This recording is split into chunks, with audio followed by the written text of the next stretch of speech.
Good morning. Welcome back into Wake Up America. I'm Rob Finnerty alongside Allison Maloney. Last week, President Biden signed off on a sweeping $1.5 trillion spending bill that will fund the government for the next 6 months, as well as provide billions of dollars in aid to Ukraine. But along with that was millions in pork spending projects that were pushed through. For more on this, let's bring in founder and CEO of Open the Books, and Adam Andrzejewski. Adam, welcome to Wake Up America.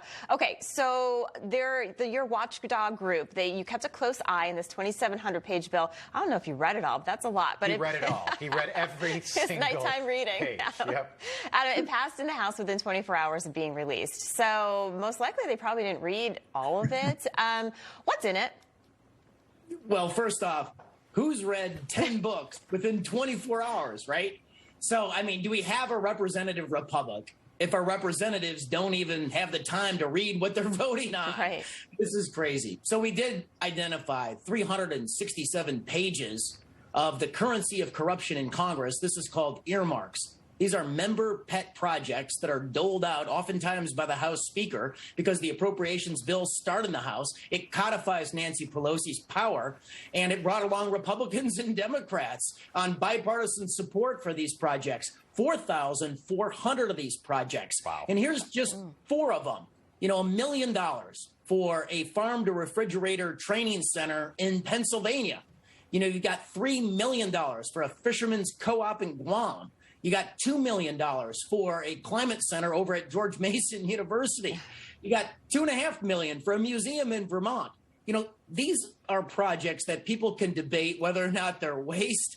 However, what we don't have to debate is every single nickel of this is borrowed against our national debt. Exactly, which is, around $30 trillion right now. Adam, these are bipartisan,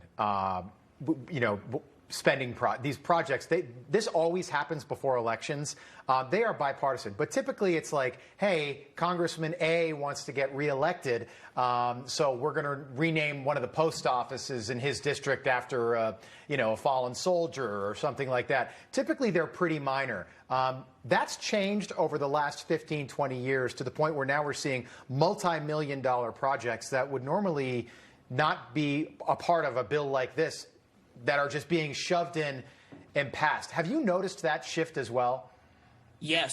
So you even have Republican members of Congress that are freshmen, Rob, that were elected during 2020 as fiscal conservatives that now embrace earmarks that Nancy Pelosi is treating like mushrooms, keeping them in the dark, watering them, and you know the type of fertilizer they put on mushrooms. And one example of this is down in Miami. No, I don't, Adam. I don't. It's morning TV. We have a lot of agricultural viewers. So I think you should fill us all in. Yes. So you even have the Republican member, newly elected in 2020, Maria Salazar, down in Miami, and she's bragging right away after the passage of this bill that she brought home $17 million back on member pet projects to the Miami area. It's all about the vote, isn't it? Yeah. Adam, what is Open the Books doing to prevent bills like this slipping through the cracks? Because obviously we're happy that you're talking about it, but what are you doing for the future? So we have a petition. It's called Read the Bill, and it's already got, just organically, we haven't even marketed it. I appreciate the platform here today. It's already got 15,000 signatures on it.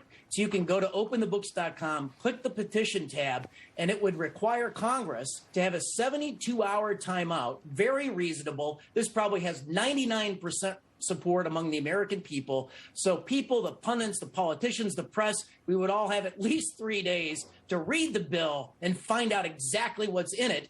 And then we could bring the heat so they start to see the light. Yeah, I asked a former elected official, former member of Congress, not going to tell you who it is, rhymes with Kennedy, how they go through bills like this. And he said it's impossible when it's 2,700 pages. But typically, if you've got a big staff, you will have, one intern read 20 pages, another intern that you trust read another 50 pages and try to get through it quickly. But it's just not possible to do when it's this long and this big.